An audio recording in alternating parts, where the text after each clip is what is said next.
नमस्कार दोस्तों, आइए जानते हैं आज महाराष्ट्र की बड़ी खबरें। आज की पहली खबर है कि 308 मदरसों के आधुनिकीकरण के लिए 50 लाख जारी। महाराष्ट्र सरकार ने राज्य के मदरसों के आधुनिकीकरण के लिए एक बड़ा कदम उठाया है। डॉक्टर जाकिर हुसैन मदरसा आधुनिकीकरण योजना के तहत राज्य के 21 जिलों में स्थित कुल 308 मदरसों के लिए 50 लाख रुपए की निधि फंड आवंटित की गई है। राज्य सरकार की ओर से इस संबंध में आधिकारिक शासनादेश भी जारी कर दिया गया है।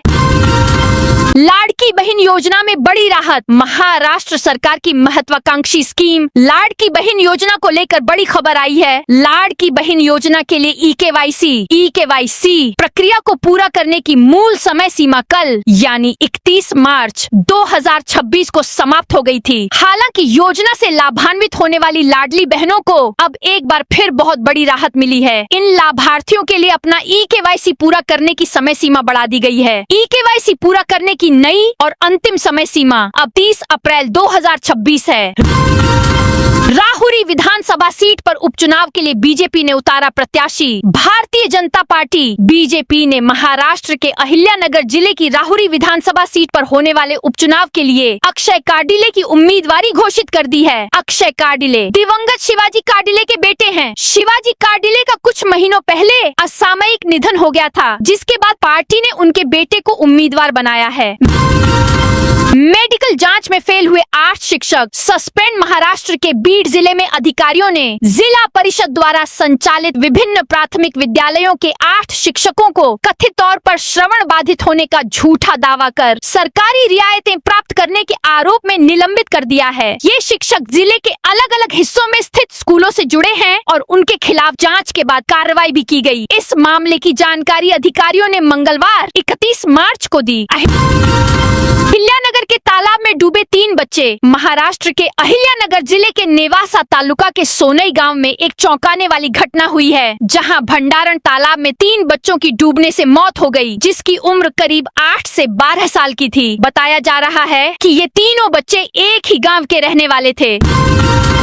3 कैबिनेट मंत्रियों को मिली ये अहम जिम्मेदारी। महाराष्ट्र की राजनीति में अपनी पकड़ और मजबूत करने तथा संगठन को जमीनी स्तर पर विस्तार देने के लिए शिवसेना ने एक बड़ा कदम उठाया है। पार्टी ने राज्य में नए विभागीय संपर्क प्रमुखों और सह संपर्क प्रमुखों की घोषणा कर दी है। इस संगठनात्मक विस्तार में पार्टी के मुख्य नेता और उप मुख्यमंत्री एकनाथ शिंदे ने 3 मौजूदा कैबिनेट मंत्रियों सहित कई दिग्गजों पर भरोसा जताया है। महाराष्ट्र में बड़ा प्रशासनिक फेरबदल। महाराष्ट्र सरकार ने मंगलवार को बड़े स्तर पर प्रशासनिक फेरबदल करते हुए कई सीनियर IAS अधिकारियों का ट्रांसफर कर दिया है। सरकारी की ओर से जारी आदेश के अनुसार विभिन्न विभागों में महत्वपूर्ण पदों पर नई नियुक्तियां की गई हैं। सबसे अहम बदलाव के तौर पर 1993 बैच के IAS अधिकारी लोकेश चंद्र को Maharashtra state electricity distribution company limited के अध्यक्ष एवं प्रबंध निदेशक पद से हटाकर मुख्यमंत्री के अतिरिक्त मुख्य सचिव के रूप में नियुक्त किया गया है। वहीं 1995 बैच की वरिष्ठ अधिकारी अश्विनी भिड़े को मुख्यमंत्री के अतिरिक्त मुख्य सचिव पद से स्थानांतरित कर मुंबई महानगर पालिका BMC का नगर आयुक्त बनाया गया है। महाराष्ट्र में कब से शुरू होगी जनगणना? देश भर में 2027 की जनगणना का कार्यक्रम जारी किया जा चुका है। महाराष्ट्र में जनगणना का पहला चरण 16 मई से 14 जून 2026 तक आयोजित किया जाएगा। वहीं स्वगणना 1 मई से 15 मई 2026 तक की जाएगी। देश में जनगणना का यह कार्यक्रम 16 अप्रैल 2026 से शुरू होकर 30 सितंबर तक जारी रहेगा। पहली बार जनगणना डिजिटल रूप से की जा रही है और पहली बार स्वगणना का विकल्प भी उपलब्ध कराया गया है। स्वगणना एक सुरक्षित वेब आधारित सुविधा है, जिसके माध्यम से उत्तरदाता घर घर सर्वेक्षण से पहले 16 भाषाओं में अपनी जानकारी ऑनलाइन दर्ज करवा सकते हैं। बेटे श्रीकांत शिंदे को पार्टी में सौंपी बड़ी जिम्मेदारी। शिवसेना के मुख्य नेता और महाराष्ट्र के उप मुख्यमंत्री एकनाथ शिंदे ने बेटे श्रीकांत शिंदे को पार्टी में बड़ी जिम्मेदारी सौंपी है। पार्टी संगठन में आधिकारिक रूप से श्रीकांत शिंदे का कद बढ़ाया गया है। मुंबई में लोकसभा चुनाव में शिवसेना को एक भी सीट नहीं मिल पाई थी, जिसके चलते एकनाथ शिंदे के नेतृत्व वाली शिवसेना ने अभी से मुंबई के सभी 6 लोकसभा चुनाव क्षेत्र की जिम्मेदारी श्रीकांत शिंदे को सौंप दी है। हिरासत में अशोक खरात का बेटा, एसआईटी करेगी पूछताछ। महिलाओं के यौन शोषण के आरोप में गिरफ्तार नासिक के तथाकथित भोंदू बाबा उर्फ अशोक खरात इन दिनों चर्चा का विषय बने हुए हैं। मामले में हर दिन नए चौंकाने वाले खुलासे सामने आ रहे हैं। इस बीच खरात के खिलाफ जांच कर रही विशेष जांच टीम एसआईटी ने मंगलवार 31 मार्च शाम को उनके बेटे हर्षवर्धन खरात को पूछताछ के लिए हिरासत में लिया।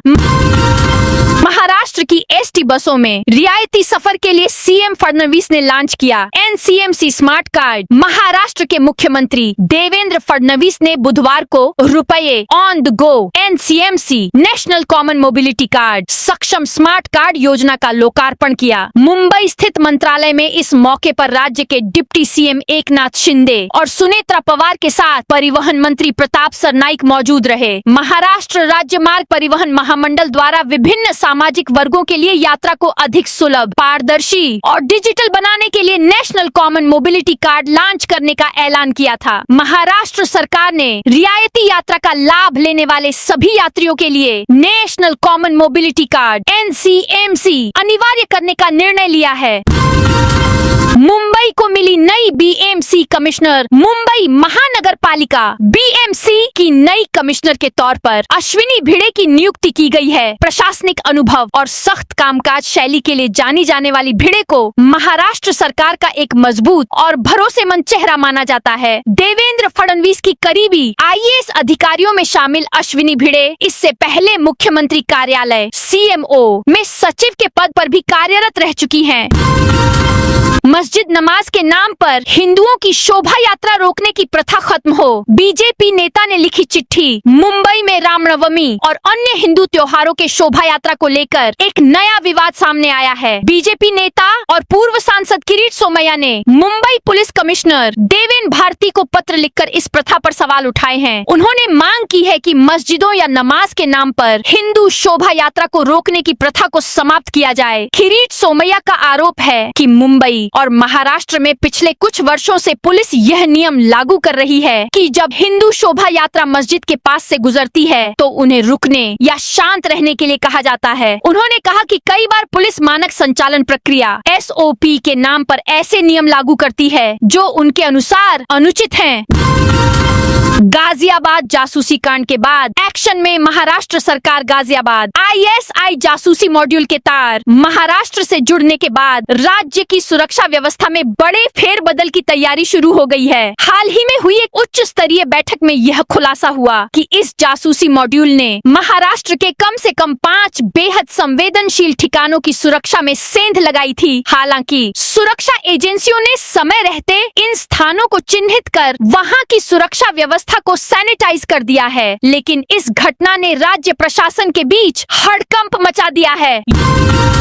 यूसीसी पर प्रियंका चतुर्वेदी का बड़ा बयान। चुनावी राज्य पश्चिम बंगाल में हिंसा की घटनाएं सामने आई हैं। इस पर शिवसेना यूबीटी की नेता प्रियंका चतुर्वेदी ने कहा कि पश्चिम बंगाल के हर चुनाव में हमें हिंसा की खबरें सुनने को मिलती हैं। ये बहुत दुर्भाग्यपूर्ण है। ये सालों से चला आ रहा है। इसको कहीं न कहीं खत्म करना पड़ेगा। इलेक्शन और पावर के चलते लोगों की जान जाए, जान माल का नुकसान हो, ये गलत है। सबसे बड़ा सवाल भारत के चुनाव आयोग से है। चुनाव आयोग और राज्य चुनाव आयोग क्या कर रहा है? ये सारी चीजें उनके अंतर्गत आती हैं। आचार्य संहिता लागू हो चुका है। चुनाव आयोग ने काफी सारे नौकरशाहों का ट्रांसफर कर दिया है, तो जवाबदेही चुनाव आयोग की बनती है। तो दोस्तों, यह थी आज महाराष्ट्र की बड़ी खबरें। आप इस वीडियो को कौन से जिले से देख रहे हैं? उस जिले का नाम बताइए।